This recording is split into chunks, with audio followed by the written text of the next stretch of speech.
In a galaxy ruled by biomechanical horrors, an alien queen views her human political consort as a fragile pet, until a coup attempt reveals his hidden past as an elite kinetic warfare specialist. Obsidian Throne Room Day. The air hums with the subaudible vibration of a billion hive minds connected to the central spire. The throne room is a masterpiece of brutal biology. Walls drip with glowing blue nectar that serves as lighting. The floor is polished carapace. Queen Zyteria lounges on the chrysalis throne. She is terrifyingly beautiful, a 9-foot manted humanoid sculpted from obsidian and amethyst chitin. Her multifaceted eyes shimmer with boredom as she listens to a drone-cast diplomat drone on about nectar yields. Standing beside her, looking absurdly small and soft, is consort Elias. Elias is human. In this court of armored giants, he looks like a peeled fruit. He wears flowing silks of cream and gold, the attire of a pampered concubine or a useless scholar. He holds a glass data slate, seemingly engrossed in agricultural reports. He does not look up. Zyteria flicks a clawed finger. The sound is like two stones cracking together. The drone diplomat silences instantly, pressing its face to the floor. Zyteria voice like chiming glass enough. Your yields are acceptable. Your delivery is tedious. Begone.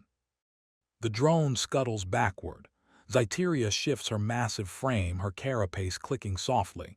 She glances down at Elias. A flicker of possessive affection crosses her alien features. He is her strange little curiosity, so squishy, so breakable. Zyteria, Kant, still reading my little soft skin. You'll strain your delicate eyes. Elias adjusts his glasses. He doesn't look up from the slate. Elias, the grain distribution logistics for Sector 7 are fascinating, my queen. Zyteria makes a clicking sound that passes for a chuckle. Zyteria fascinating. You humans find fascination in dust. You are lucky I find your fragility endearing.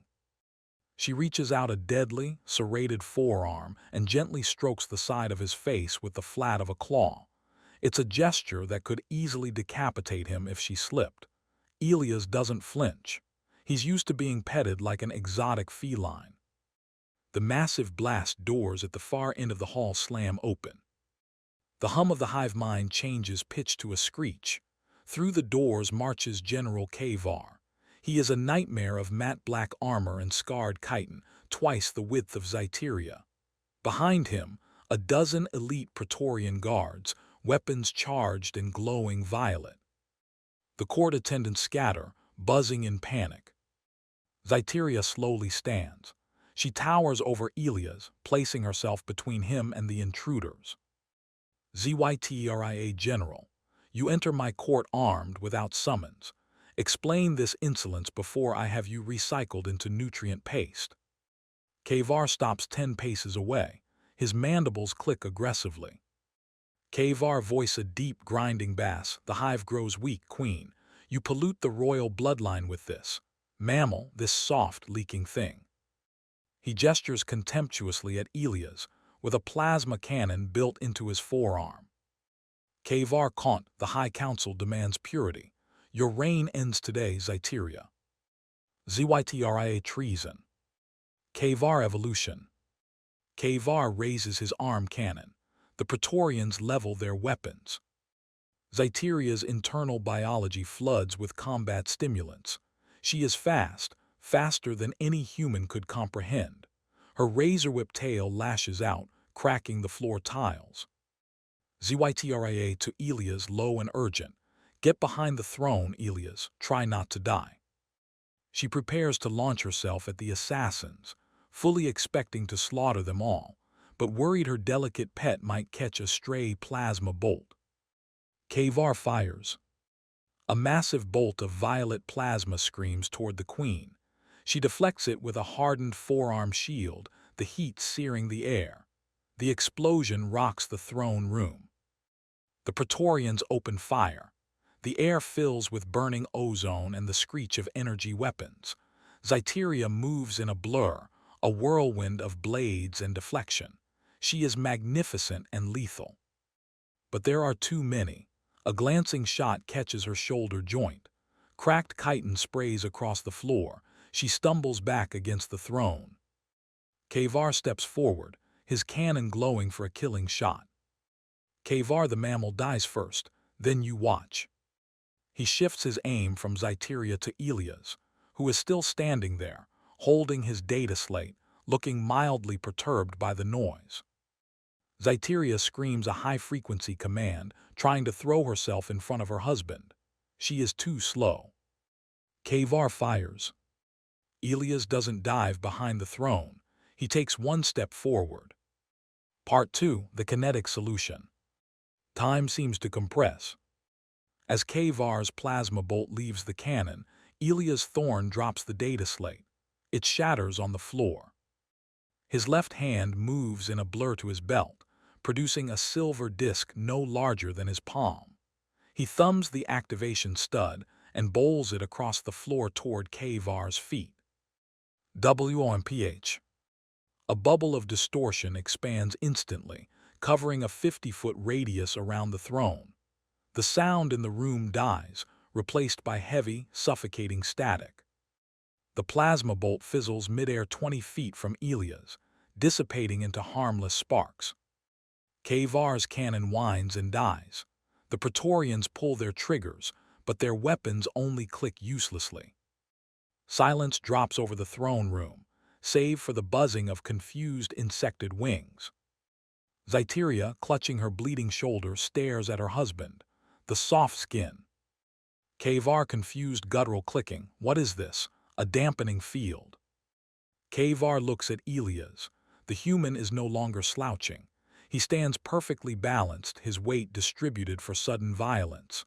The harmless scholar is gone. In his place is something cold, efficient, and terrifyingly calm.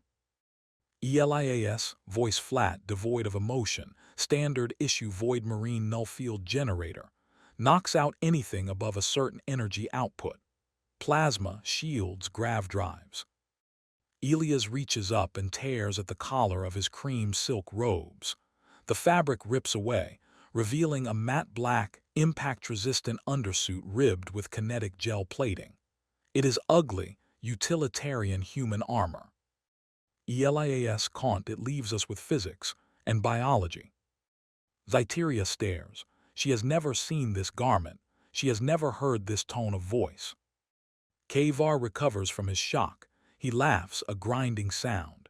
He draws two massive serrated bone cleavers from his back sheath. The Praetorians draw their own natural weapons, claws, stingers, forearm blades. Kavar, you fool, you shut down the guns. Now we just tear you apart with our bare hands. You are soft meat, human. Kavar charges. He is tons of armored chitin moving like a freight train. Zyteria screams a warning. Zyteria, Elias, run. Elias doesn't run. His right hand moves to his left hip, under the remains of the silk robe. There is a metallic sheeing sound that cuts through the static air. It is a sound no Zelosian has heard in 10,000 cycles, the sound of drawn steel. Elias whips the blade out in a lateral arc. It is a katana of blackened, monomolecular steel, vibrating slightly with ultrasonic energy that the null field doesn't affect. Kavar enters striking range, swinging his bone cleaver down to split Elias in two. Elias isn't there. He pivots on his heel, dropping under the massive alien's guard with impossible speed. It's not the speed of insectoid reflex. It's the fluid, trained speed of mammalian mastery. The katana flashes upward in a tight arc. Snick! Kavar roars in confusion and stumbles past Elias. The general takes two more steps before his right arm, holding the massive cleaver, cleanly detaches from his shoulder joint and falls to the floor with a wet thud. Green blood sprays the obsidian floor. The throne room freezes. The Praetorians stare at the severed limb, then at the small, soft mammal holding the impossible sliver of metal. Elias flicks the blade downward, cleaning the green blood from the steel. He looks up at the remaining 12 elite guards. Elias quietly next. Part 3. The Hive Protocol. Pandemonium. The 12 Praetorians scream a war cry and charge the lone human. Zyteria, despite her wound, lunges forward to aid him.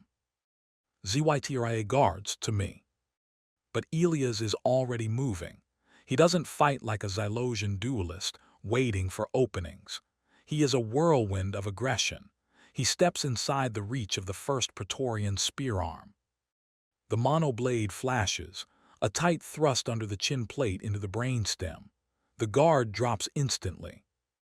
Elias uses the falling body as a shield against the next attacker, shoving the corpse into another guard's path. He spins, the sword taking the legs out from under a third attacker. It is brutal, ugly, and breathtakingly fast. Zyteria joins the fray, her natural blades flashing, taking down 2 guards who tried to flank Elias. But she is slowing down, green blood leaking from her shoulder. Elias, we can't stay here. The null field won't last forever. To the royal foundry. Zyteria breathless, why? Elias chokepoint. He grabs her uninjured arm, a grip of surprising, callous iron, and pulls her towards a side corridor. They run through the biomechanical hallways. The architecture pulses with light. Behind them, the sounds of pursuit echo. Zyteria, you are a warrior. Elias parries a lunging guard that bursts from a side door, takes the arm off at the elbow, and kicks the creature down a waste chute without breaking stride. Elias, I was a Void Marine Kinetic Specialist, 7th Orbital Drop Unit, before I was retired to diplomatic service. Zyteria, you lied to me. For 3 cycles you lied. Elias, glancing back at her, eyes hard. My mission was to ensure stability in this sector. Marrying you seemed the easiest path. Falling in love with you. That wasn't in the briefing parameters. Zyteria is stunned into silence. The soft pet wasn't just a warrior. He was a sleeper agent who compromised his own mission. They reach a massive, sphincter-like blast door leading to the foundry levels. Elias slams his hand on the biometric lock. It doesn't recognize him. Elias, damn it, royal biosignature only. Zyteria stumbles forward, placing her bleeding hand on the panel. The door shudders and begins to spiral open. Kavar, one-armed and maddened with pain, appears at the end of the hallway leading a fresh wave of guards. Kavar closed the door, trap THEM. The hive mind responds to the general's override code. The door immediately reverses direction, beginning to spiral shut rapidly. Elias, go. He shoves Zyteria through the narrowing aperture. She falls onto the metal grating on the other side. She turns back. The gap is closing fast. Elias is on the wrong side. He stands facing the oncoming horde, his sword held low in a guard stance. Zyteria, Elias, no. Elias looks over his shoulder at her through the shrinking hole. For the first time, he smiles. A genuine, dangerous human smile. Elias, I'll take the long way around. Lock it behind me. The door seals with a sickening organic thud. Zyteria is alone in the dark, listening to the muffled sounds of screaming violence erupting on the other side. Part 4. The Monster You Married. Zyteria scrambles to her feet. She hammers on the sealed door, her claws useless against the reinforced biometal. Zyteria, open. By royal command, open. The door remains shut. The muffled sounds of battle on the other side reach a crescendo, grinding roars, wet impacts, the ringing of steel on chitin, and then terrifying silence. Zyteria backs away, heart hammering against her ribs. She turns and runs deeper into the foundry, seeking another access point to the upper levels. The foundry is a hellscape of heat and noise. Crucibles of molten bioalloy bubble below narrow catwalks. She rounds a corner on a high gantry and freezes. Below her, on a wide central platform, the battle has already moved. How he got there, she doesn't know. Elias is there. He looks terrible. His black undersuit is ripped in a dozen places, revealing skin weeping red blood. He is breathing hard, favoring his left leg. Standing opposite him is Kavar. The general has cauterized his severed shoulder stump. He looks insane with rage, wielding a massive industrial pry bar in his remaining hand. Around them lie the broken bodies of the last 6 Praetorians. Kavar panting, voice thick with agony, you pest, you impossible little dirt creature, you should have broken hours ago. Elias spits a wad of blood onto the hot grating. It sizzles. He raises the katana. The blade is chipped, coated in thick green ichor. Elias humans are persistence predators, General. We don't break. We just keep walking until the thing we're chasing dies of exhaustion. Kavar roars and charges, swinging the pry bar like a maul. Elias doesn't try to block it. He rolls sideways, the heavy bar crunching into the grating where he just was. Elias comes up swinging at Kavar's legs, seeking the softer joints between the armor plates. Kavar howls and kicks out, catching Elias in the chest. Elias flies backward, skidding near the edge of the platform. Below, molten alloy bubbles hungrily. Zyteria screams, but the sound is lost in the industrial roar. Kavar looms over the fallen human, raising the pry bar for a skull-crushing blow. Kavar die pet. Elias looks up. His eyes are not the eyes of a scholar. They are dead calm. As Kavar brings the weapon down, Elias rolls toward the edge, not away from it. He grabs a hanging coolant chain with his free hand and swings out over the molten pit. Kavar's blow hits nothing but air. The general's momentum carries him forward to the very lip of the platform. Elias uses the momentum of the swing to pendulum back. He plants both feet squarely in the center of Kavar's armored chest. Elias grunted effort gravity check. He shoves with all his remaining strength. Kavar teeters on the edge. His single arm flails for a grip, finds only air. His eyes meet Elias for a second of pure, terrified realization. Kavar falls silently into the churning orange glow below. There is a brief flare, and he is gone. Elias swings back onto the platform and collapses, his sword clattering from his hand. Obsidian throne room, 2 days later. The throne room is pristine again. The bodies are gone, the scorch marks polished away. Queen Zyteria sits on the chrysalis throne. Her shoulder is patched with biogel. The court is full again. Drones, diplomats, guards. But the atmosphere is different. It is suffocatingly quiet. Every eye is on the figure standing beside the throne. Elias Thorne. He is no longer wearing silks. He wears a tailored, armored tunic of black and crimson, a hybrid of human military style and Zalosian high fashion. At his hip, undisguised, hangs the chipped katana in a new scabbard. He stands alert, hands clasped behind his back, watching the court with cold, predatory eyes.